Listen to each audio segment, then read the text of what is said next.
So I have the distinct pleasure of speaking to you guys about diversity today, and when I submitted to speak at COOGtalks, of course, when they heard diversity, everyone knows it's like a buzzword now. Like, oh, someone will talk about diversity? She's in, easy. But let's talk about what diversity is. So you know whenever you're writing an English paper and you don't really know how to start an introduction, you decide to go to like Merriam-Webster and just define the word? Like your professor is like, write on the topic of justice, and you're like, what is justice? And so you decide to go to dictionary.com and you look up the definition of justice, and you're like, oh my god, I have no idea where to start. And that's kind of what we tackle, the issue we tackle whenever we ask ourselves, what is diversity? So if you just follow me in the simple definition of diversity, we can basically summarize all of that into an even simpler one word, everything, honestly. If you look at diversity, the quality or state of having many different forms, types, ideas, we could literally make it an even simpler definition of diversity and just say everything. Which is really interesting because the definition of diversity is all-inclusive, and yet you and I know that our communities are not yet all-inclusive, which is unfortunate, but in order to combat this, we need to first understand what diversity means to different people. And so, with the short time I have with you tonight, I'll talk about different facets of diversity, how they kind of apply to my life, how maybe you might be able to relate to them differently after I share a few stories with you. But really stop and think about what diversity means to you, because I know whenever you were applying for college, you thought, okay, like there are diversity quotas, certain people, different colors will get in because I won't. Okay, diversity means everything, like literally, like Megan said, the simplest definition of diversity is everything. But then think about diversity as opportunity. Think about it as the wide spectrum of everything, of different things to experience, different things to learn, different ways to educate yourself on the human race, the human experience, and just humanity overall in general. So first we'll talk about physically, because if we go back to this definition of diversity, we'll notice that it's the state of having people who are different races, who have different cultures, all those good stuff. All of these things. People are put into different baskets because they need to fill quotas, because some other organizations, some other groups, some other individuals, people just like you and me, they don't have time to stop and think about everything. There's not enough time in the day for them to sit through, interview you, and really get to know you for who you are at your core, get to know who you are and what all your values are, get to know you from the day you were born to now, up until now, this story that you've written for yourself. So you have these quotas. You met quotas various times in your life, but just think about whenever you applied to the University of Houston. Maybe this is the only college you applied to, maybe you applied to multiple colleges, maybe this was your first choice and you're really excited to be here, really excited to be here at COOGtalks. Maybe this was your backup because some other institution of higher learning was way too expensive, they didn't give you scholarship money. Or at the other institution, it was way too far away from home and you just couldn't do that to your family, you couldn't do that to yourself because you had roots here in Houston. This is just the tip of the iceberg for the human experience. There's just so much going on all the time. We've heard great talks about sustainable energy and how that momentum's moving forward. We've heard about online dating and how information is right there at the tip of your fingers, only to be gone in a split second later. So think about physically when you have quotas. So I'm sure you've looked at the stats, and the University of Houston is either the first or the second most diverse university in the United States, and that's something to really be proud of. But what does that mean? It means you have people from different cultures, you have people who are international students who apply to come here, and it means that the university is a representation, a microcosm of the huge world that we have out there. It means that there are people who have internationally come to work here, maybe in the energy industry, maybe for healthcare, maybe for other reasons, maybe to come to the land of opportunity, but it means that they came here. They came from different cultures, different backgrounds, different experiences. And there's just so much. And when you have the 200-word bio, you can't explain the richness of that experience to every other person because there's just not enough time. So ultimately, it boils down to, okay, what race are you? What ethnicity are you? How do you identify? Who are you? And you're like, well, give me this text box. Don't give me this character limit. Like, you can't define me because I define me. But you have to realize that people don't have time for that. And that they make these quotas, ultimately, if we think about it, The person who created the quotas probably had this great intent. Like, we're gonna let X number of people of this color or race have these seats because we wanna encourage diversity. Because it's easy to put a label on things, right? Because that's how we go through our day-to-days. You know, the first impression is the most important impression. You go through your day, and you're like, okay, made my judgment, moving on to the next thing. And you have to understand where people are coming from and why they act the way that they do. You have to really be thoughtful with your living and thoughtful and considerate of the way that other people are living as well. Because there are quotas, and people probably thought, easy. So like, if we get people of different colors in a room, then obviously like, they'll just be different, right? Because like, they are different. Don't you see that they're different? Like, this is gonna be great. Like, we're gonna have a diverse group of people. Like, awesome. But what this is boiled down to is you have your topics of racism, and someone will talk about racism later tonight, and then you have reverse racism, and then you have all these other issues too. But fundamentally, just know that at its core, it probably had a really good intent that was just lost in the message through generations, through time, through people using speech to manipulate for their different purposes. So if you get anything from this talk that I'm giving, just have a conscious way of living. Be really thoughtful with everything that you do. Be really thoughtful and think about the reason why people do the things that they do too.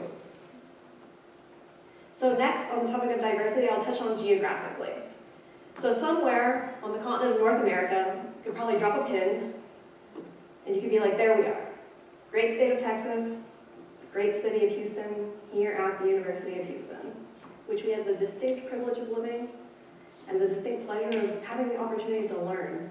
And I would really encourage you, now that I'm a graduate student, I look back at my undergraduate education, and I was like, oh, it was so rich, it was so full of great, diverse experiences, and I wish I had done more. And of course, whenever you go through your life, you'll look back and you'll be like, oh, no, why didn't I do more? Why? It was right there. My marketing class, oh my gosh, it was so dumb, but the 4 Ps are so important. Or management, oh, I'm a Bauer student if you couldn't tell, and it's just, I should have learned how to like manage people and be more conscious, and I wouldn't be learning these lessons later because my professors were trying to tell me so early. They were trying to prepare me. Right, but when you throw a percentage on it, when you have quotas that you have to meet to get your A in the class, you don't really think about that stuff, right? Because you're like, oh my gosh, like I'm not gonna get employed, I'm not gonna have that money for my summer internship if I don't meet these quotas. And so whenever you start to like connect like the systems that we have and the way that people think, you start to really see these trends in society and maybe the similar patterns that you have in yourself, your own behaviors and your own actions. And you have to be conscious of the way that you operate, maybe similar to the way people operate, and you're not a super special snowflake. But maybe you are different from other people if you just take a look at the great world around you. I know some people have the cool Instagram pictures, right? But they go to all these exciting places, they slap the super cool filter on it, it's even that much more exciting. But just think about the fact that there may be someone like you living halfway across the globe, but then at the same time, they're not you because they experience life in a different way. And just be conscious of that. That even though you may not be a business major, you'll have to go through a business type scenario later, whether it's an interview, whether you're going to Target, you're in the dollar section and you're buying something and you need to interact with the cashier and he's kind of cute and you don't know what to do. But when you find him on Tinder later, you're going to swipe right. Is that what you swipe? Whatever. Not only fish. But just be conscious of that. Go explore. And if it's not in your budget to study abroad during college, do it anyway. But please be fiscally responsible, please do. But honestly, if you can't go halfway across the world to go study abroad, to go visit, to go take that vacation, to go backpack through Europe for your graduation experience present that your parents got you because they love you a lot, just like look at the people in this room or look at the people at this campus. Like we have so many diverse student organizations, like get involved. All the statistics show that the more likely you are to succeed is based on how involved you are on campus, how engaged you are with people around you, how you belong to a community. You have that sense of belonging, you have that validation, and you have people who will build you up around you and elevate you so that you succeed in life, ultimately. And just be conscious of the fact that success may mean different things to different people. This is probably one of my favorite ones, financially. So financially, people may want different things. Some people, like I'm sure you've heard of monks who just get rid of every worldly desire, and they just live simply, and ultimately just strive to be happy. Find their inner peace, find their inner quiet, and just enjoy it. Some people want to be surrounded by material things. Some people like that, living lavish lifestyles. Some people, if they work hard and they earn it, they're going to buy it. They deserved it. They put the blood, tears, and sweat into it. And they're going to get what they want.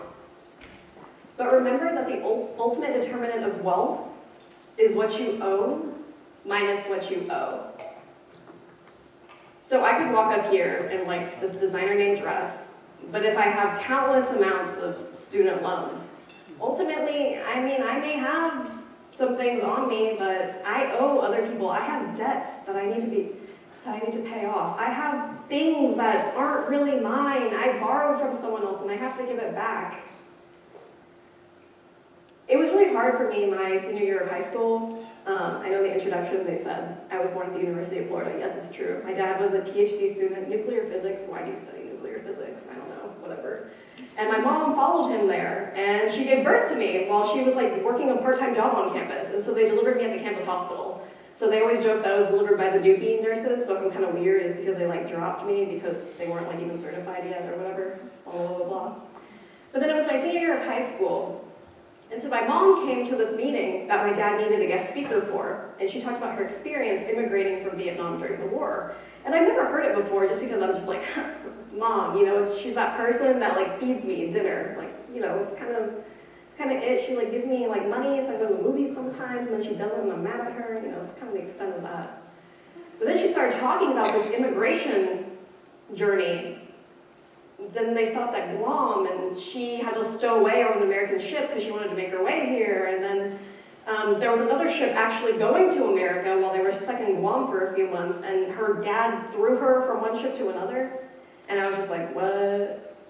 Like, that's crazy. And she was like, yeah, like if my dad had missed, I would have just fallen to my death, you know? And I was just like, oh my gosh, this is like crazy. And she's like, yeah, we literally came to America and we had nothing. And it's amazing because she's one of a dozen. And she came over with her entire family. So all 14 of them came to America. And she has a twin sister, and so one family offered to sponsor just the twins. So my grandma stood up and was like, no, if you take 2 of us, you have to take all 14 of us. So eventually they got sponsored, and they came, and they settled in Tulsa. She met my dad, they moved off to Florida, they had me, blah, blah, blah, blah. Downward spiral from there. But financially, she's always told me to work hard, be proud of what I do, and always pay off my debts. Always. She said, don't take from other people and not return the favor. And when you return the favor, pay it back tenfold. And so it's really important in this diverse world that we live in to really understand that people will be financially motivated. And you've seen like WikiLeaks and the Panama Papers, and there's all this corruption, and it's all about money, and there are starving people, and why are all these people being so selfish, and it's just so frustrating. And I'm sure if you tried to put yourself in their situation, you're either like, A, like I can't, they're just like bad people and I don't understand what's going on. But B, like think of people who just get caught up in their own little worlds and their own lifestyles, and they don't take the time to stop and take a moment and just look at everything around them and to absorb the diversity that they encounter in every moment. Because, I mean, it's really overwhelming, like, if you stop and you try to process everything, like, you could get self-conscious, you could get dizzy, like, I understand that. But if you just try, it'll really open your mind to, like, new possibilities and different ways of thought and critical thinking, which are so important as we progress our society forward. And so this is kind of the big topic of diversity that I want to cover besides financial. I think financial is important, but the diversity of thought. So I know in society, like, a big room full of old white men is kind of like the stereotype, right? Like the system is controlled in this one room somewhere, possibly in the United States of America, and it's just this group of old white men and they just run everything. They run the system, they run the IRS, they ruin my life, they suppress everyone, it's not fair, we should get rid of them. You know, this hypothetical box of white men. But what if this hypothetical box of white men that we're talking about, what if they hold different views? Like, what if not all of them want to talk about making money? What if they don't want to talk about suppressing people? What if they're trying their hardest for a better society, for better generations? But then you can turn that around too and be like, well, if they're looking for a better society, for better generations, are they thinking about like the generations that are like directly related to them? Or are they thinking about everyone? Do they speak for the minorities? Do they speak for the people who aren't here yet? Are they thinking forward for what's to come? And I just want you to always keep that kind of intellectual curiosity. I want you to always be questioning things. And approach people around you and try to learn and understand why they think that the way they do. So that in turn, if they challenge you on your thought process and they ask you why, you'll be able to stop, firmly plant yourself on the ground and be like, well, I think this because of this. And you'll be able to substantiate your views. It's not enough to just have views, you know? You need to be well informed. Be a good citizen. Try to really understand what's happening around you. And share that with other people so that we can learn from each other. And as iron sharpens iron, hopefully become a better society. We just have to be open to communicate and be receptive of the fact that some people may not communicate with us the way that we best learn or we best hear because they don't know us well enough. So we have to learn the patience to really understand, okay, this person is coming towards me and I know that they're going to have an opinion that's different from mine, but as long as they say it with good intentions, you need to consider that and try to be open and try to really understand where they're coming from. So one of the key points that I want you to take away from this is that respect does not mean acceptance. So I think it's really important for us to respect each other, but it doesn't mean that you have to automatically accept what other people think. It means that if I have my own personal opinions, I'm entitled to said opinions. I am not entitled to shoving said opinions down your throat. And you're not entitled to take all of my opinions. That's perfectly fine. As long as we're openly engaging in a conversation and you've given me this platform to express myself, that's fine. But that doesn't mean that you shouldn't treat me less than a human being and without the dignity that I deserve. And it just means to, if someone says something and you're like, oh my gosh, it's like literally so ridiculous, I can't believe she said that.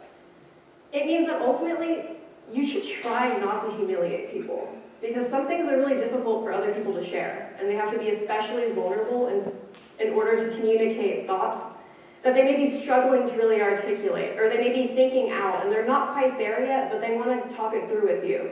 Or it may be something that they're especially passionate about because something in their life changed them.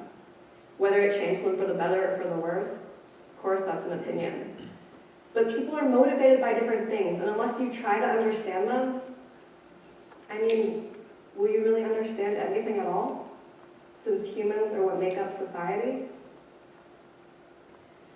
So I just think that we need to engage in more talks about diversity. We just need to talk. And just not talk for the sake of hearing ourselves talk, but talk in order to learn. And there's really no better way to do this than with people that we don't know at an institution of higher education. This is a great platform for us to use. So don't get caught up in all of the quotas around you. The quotas that, you know, I was filling this seat in college because the university needed me. I need this many points in order to make an A on my next paper so I can make an A in my class. But really think about the intentions of things. Think about your own intentions and really consider the diversity that is around you and how it's all inclusive. So that we can educate each other and so that one day our communities will be all inclusive just like the definition of diversity. Thank you.